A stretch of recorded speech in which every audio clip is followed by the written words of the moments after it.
நாம பார்க்காத வெற்றியும் கிடையாது, நாம சந்திக்காத தோல்வியும் கிடையாது. யாரோ 10 பேர் அடிச்சு டான் ஆனவன் இல்லடா நான் அடிச்ச 10 பேரும் டானுங்க தான். வெற்றி வந்தா தலைகணத்துல நாம ஆட்டதும் கிடையாது. என்ன ஆணவத்துல ஆடுறியா? ஆணவம் செருப்பு மாதிரி, அது நம்ம காலுக்கு கீழே இருக்கணும். பரவ பொருளிட்டு அவனை போடணும்டா. பாய்ஸ் நல்ல ஆக்ஷன் பிளாக் மாட்டிருது, ஃபுல் என்ஜாய்மெண்ட் தான். ஐயோ கைப்புள்ள அருவலோட கிளம்பிட்டானே, இன்னைக்கு எத்தனை தலை ஊர்ல போதோ தெரியலையே. இந்த அரசுடைய அமைச்சர் ஒருத்தர் சமீபத்துல பண்ண கூத்த நம்ம அத்தனை பேரும் பார்த்து அதிர்ச்சி அடைஞ்சோம்.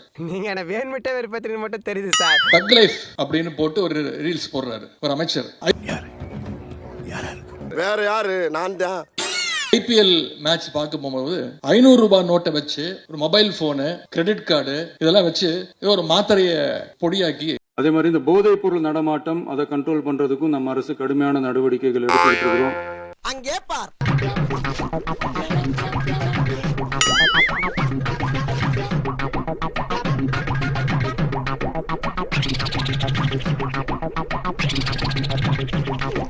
பெண்கள் பாதிக்கப்படுறதையும் இங்க யாராலையும் சகிச்சுக்கவே முடியாது. அதுக்கான கடுமையான நடவடிக்கைகள் நம்ம அரசு எடுத்துக்கிட்டு இருக்கிறோம். யார் நீயா? அது என்னமா கொஞ்சம் கூட வெக்கப்படாம பேசிட்ட? கடந்த மே மாதம் 3ஆம் தேதி பாலா மற்றும் ஜெயபால் ஆகிய இருவர்களால் கூட்டு பலாத்காரம் பண்ணப்பட்டேன்.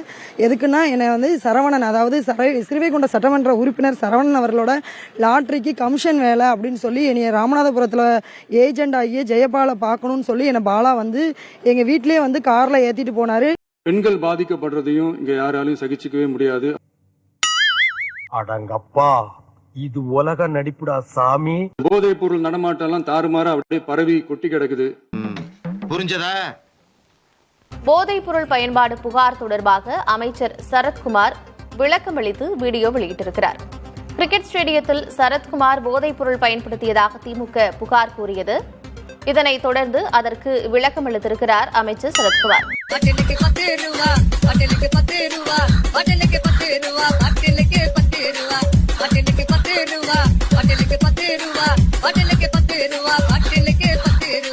இத்தனை கேள்வி நம்மளை பார்த்து கேட்கறாங்களே, ஒரே ஒரு கேள்விதான் நான் கேட்கணும்னு தோணுது. போலீஸ் டிபார்ட்மெண்ட்டை கையில வச்சுக்கிட்டே பிகினிங்லயே இனிஷியல் ஸ்டேஜ்லயே இந்த போதைப் பொருள் நடமாட்டத்தை ஏன் கண்ட்ரோல் பண்ணல? கண்ணாடி சார் அது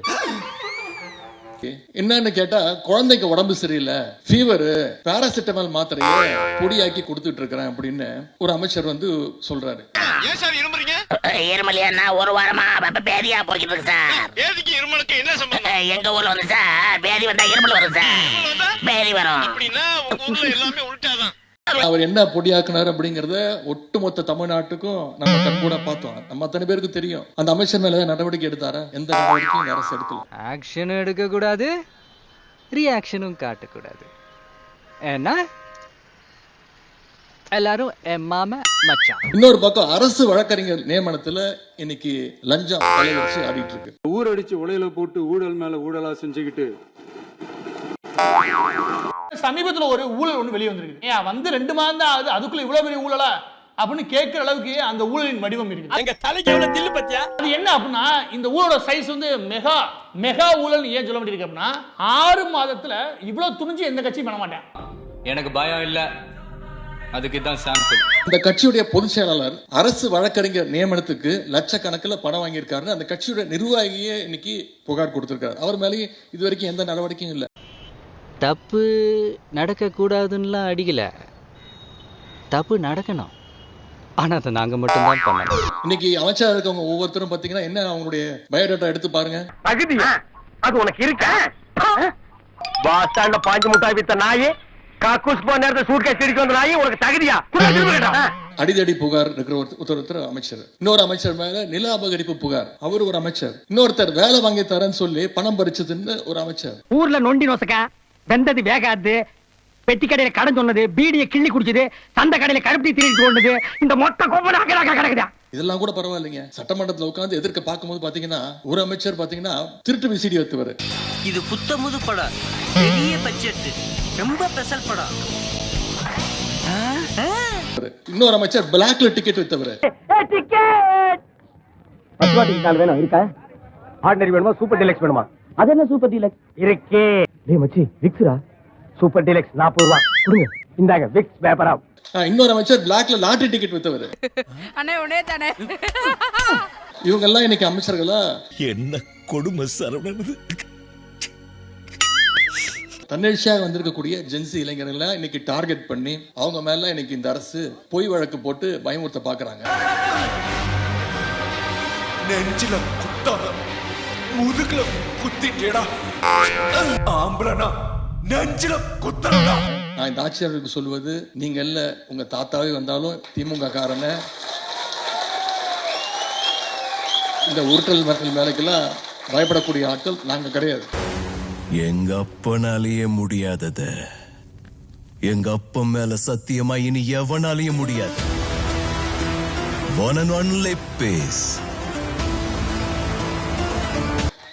ஏன் நேற்று முன்தினம் என்ன நடந்துச்சு? நம்முடைய முன்னாள் அமைச்சர் அனிதா ராதாகிருஷ்ணன் அவர்களை கைது பண்ணாங்க. கைது பண்ணி அவரை கூட்டிட்டு போய் என்ன சொல்லியிருக்காங்க, உங்களுக்கு வீட்டுக்கு ஒரு சோஃபா அமைச்சிடுறோம், நீங்க வந்து எங்க கட்சியில வந்து ராஜினாமா பண்ணிட்டு வந்து சேர்ந்துருங்க அப்படின்னு. 100 ரூபாய் எடுத்து பின்னாடி சரிக்கிறியா? நம்ம அனிதா ரொம்ப தெளிவு சொல்லிட்டாரு, எனக்கு உங்க சோஃபாலாம் தேவையில்லை. அப்படியா சொன்னா? இதை விட கேவலமா ஒன்று சொன்னா சொல்லட்டுமா? எங்க தளபதி என்ன சொல்றாரோ, எங்க தலைவர் என்ன சொல்றாரோ அவருக்கு தான் நான் கேட்பேன் அப்படின்னு அதையும் அடிச்சு உடைச்சிட்டோம். என்னாச்சு? இல்ல நீயே இவ்வளவு கேவலமா இருக்கே சொல்ல வர.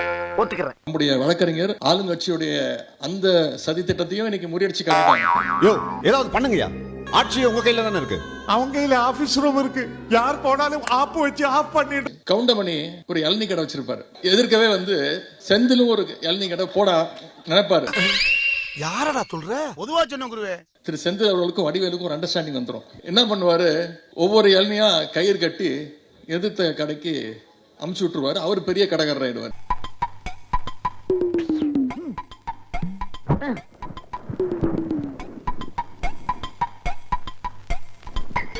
ஒரு இளநீ வெட்டுப்பா. டேய் சாருக்கு ஒரு இளநீ வெட்டி கொடு. இன்னைக்கு அந்த வேலையை இந்த தாவேக அரசு செஞ்சிட்டு இருக்கு.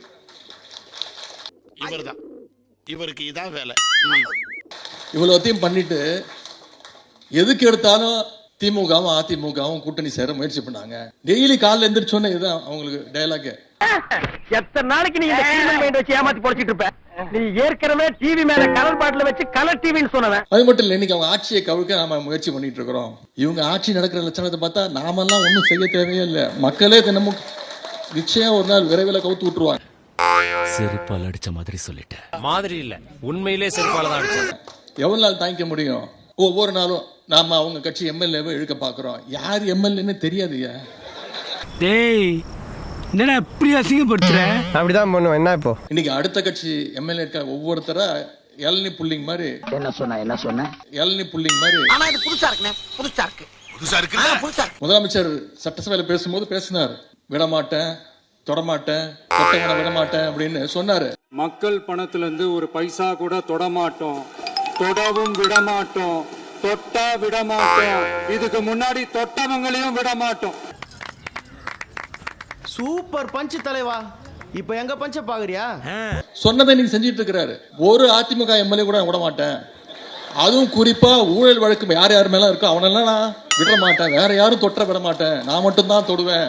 அங்கே பார். இவருக்கும் என்னுடைய அன்பான வணக்கம். மச்சி இவன்டா. ஆமாடா இவன்டா. எவன்டா? பெரியோர்களே, தாய்மார்களே, நான் இருக்கக்கூடிய காக்கூக்கா கட்சியில் சரியான பாதுகாப்பு இல்லாத காரணத்தினால் அண்ணனருக்கும் இரும்பு கோட்டையாகிய ஈக்குக்கா கட்சியிலே இணையலாம் என்று முடிவு செய்து விட்டேன். கட்சி மாறுவதால் என்னை கோலை என்றோ பச்சை என்றோ எண்ணி விடாதீர்கள். இருக்கின்ற கட்சியிலே இருக்கின்ற மேடையிலேயே இங்கிருந்து இன்னொரு கட்சிக்கு தாவும் தைரியமும் தன்னம்பிக்கையும் இந்தியாவிலே எனக்கு ஒருவனுக்கு தான் இருக்கென்று கூறிக்கொண்டு இங்கிருந்து விடைபெறுகிறேன்.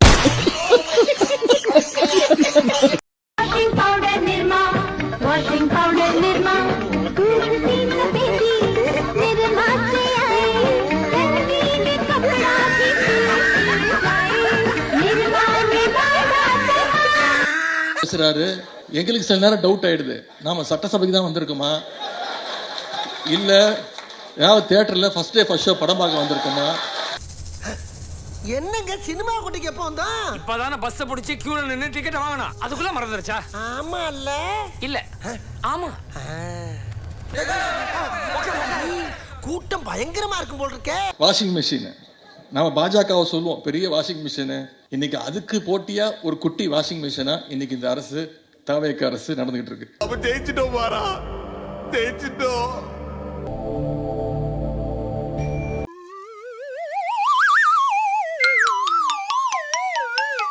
கல்லாப்பட்டி கூட்டணி நான் மறந்தாலும் இன்னைக்கு மக்கள் மறக்க மாட்டாங்க.